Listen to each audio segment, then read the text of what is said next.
Olá, estamos aqui novamente para fazer alguns comentários aqui no Opinião do Cefas.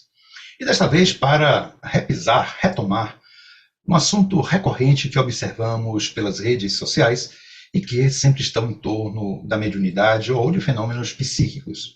Alguns deles, às vezes, notoriamente acontecem dentro do que chamamos de movimento espírita, ou seja, de um conjunto de pessoas que se dizem espíritas, cristãs e que seguem os ensinamentos do Espírito de Verdade que foram codificados por Allan Kardec.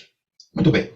Nestes ocorrem problemas notórios e, muitas vezes, o próprio movimento espírita reage de forma racional e, outras vezes, aceita, por muitas maneiras, estas formas do que podemos chamar de uma mistificação, de um mistifório de entidades perversas e pseudo-sábias. Mas não é o caso aqui em foco.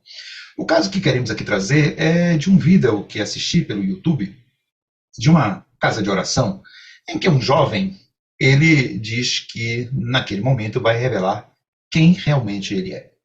E neste momento o rapaz, com uma voz muito doce, flauteada, mansa, começa a falar sobre sua vida e mostrando que realmente há registros de como é que ele foi na sua vida de mais jovem, já que ele ainda é jovem. Estroina, com muitas paqueras, com muitas ficações, com muitos namoros, com noitadas, antes dele ter a missão que hoje ele desempenha.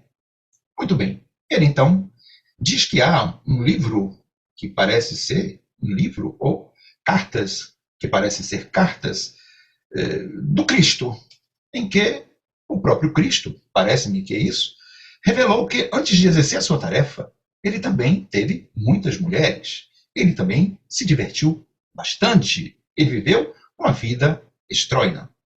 Bem, estas revelações podem ser feitas por espíritos malévolos que querem desnastrar a natureza superior do Nazareno Jesus, que já tinha uma condição de Cristo ou de ungido ao Pai, ou de unitividade ao Pai e à sua lei divina. Esta forma de rebaixar a figura de Jesus à craveira humana comum tem sido muito constante.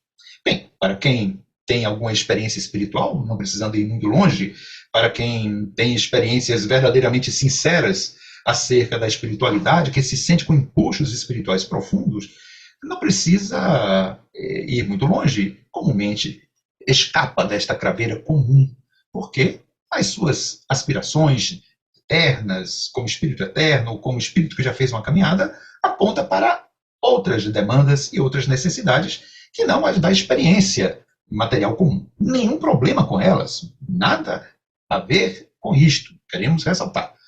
Sim, a experiência sexual, a experiência de vida, a experiência dos ganhos, da construção profissional, da construção de família, são absolutamente legítimas, mas não se aplicam a todos os espíritos, a todas as almas que encarnam no planeta Terra, e muito provavelmente não se aplica a Jesus Cristo, o nosso mestre nazareno, o espírito mais perfeito que já esteve aqui na Terra, conforme nos ensinam os espíritos em O Livro dos Espíritos.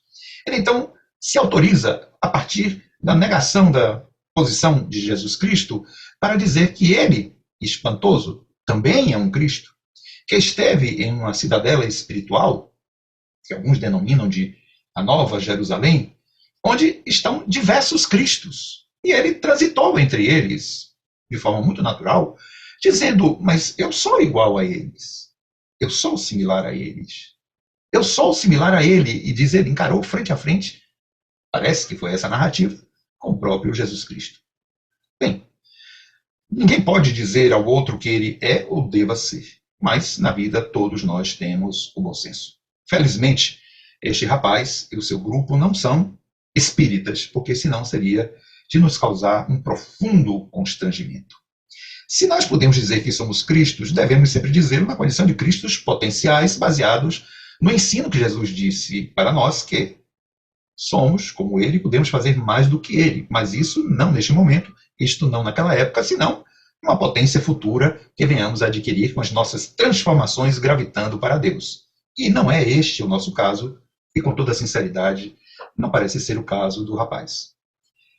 Espiriticamente, isso nos traz uma lição muito importante que está no livro O Evangelho segundo o Espiritismo, quando os espíritos e Kardec comenta sobre o verdadeiro missionário, que é aquele que não se reconhece e que tem uma tarefa magnânima sem se jactar disso, ou seja, propondo para todos nós que somos espíritas, que seguimos o Evangelho segundo o Espiritismo, que significa seguir os ensinamentos de Jesus, que devemos ter a modéstia, a humildade suficiente para reconhecer o nosso lugar de espíritos que ainda estamos em um longo trabalho de elaboração espiritual e de transformações para o mais alto.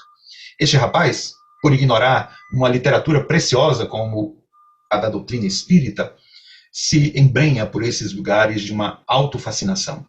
Mas o mais importante é que não estamos aqui apontando para a vitrine do outro, nem estamos jogando pedra no telhado do outro.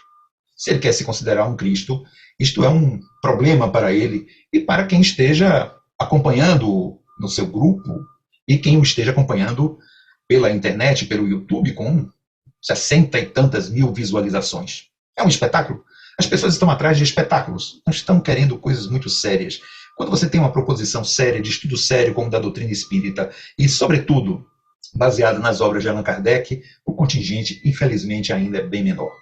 Mas esse tem muitas visualizações, como outros espetáculos mediúnicos de médiuns que recebem ETs e que dão receitas ao vivo, que fazem coisas ao vivo para agradar plateias sedentas de espetáculo espiritual, que, ao nosso ver, de péssimo gosto. Mas, enfim, nós espíritas também estarmos atentos a isso, porque se alguns dos médiuns, expositores dessas figuras que transitam no movimento não se disseram ainda o Cristo, nós temos em muitos deles um auto-reconhecimento de que são missionários, de que têm missões especiais, e isto, do ponto de vista doutrinário, do ponto de vista kardecista, é tão grave para nós quanto este rapaz, no geral, reconhecesse como Cristo. Esta lição, que advém de fora, cabe muito bem para nós, que estamos dentro do que se chamaria um movimento espírita ou que nos consideramos do arraial espírita cristão. Não é telhado de vidro do outro, não é a vitrine do outro. É algo que deve ser o espelho de nós mesmos, para que tenhamos cuidado com falsas imagens que criamos em torno de nós mesmos, que exercemos alguma atividade dentro do espiritismo cristão, do espiritismo qualificado por Allan Kardec.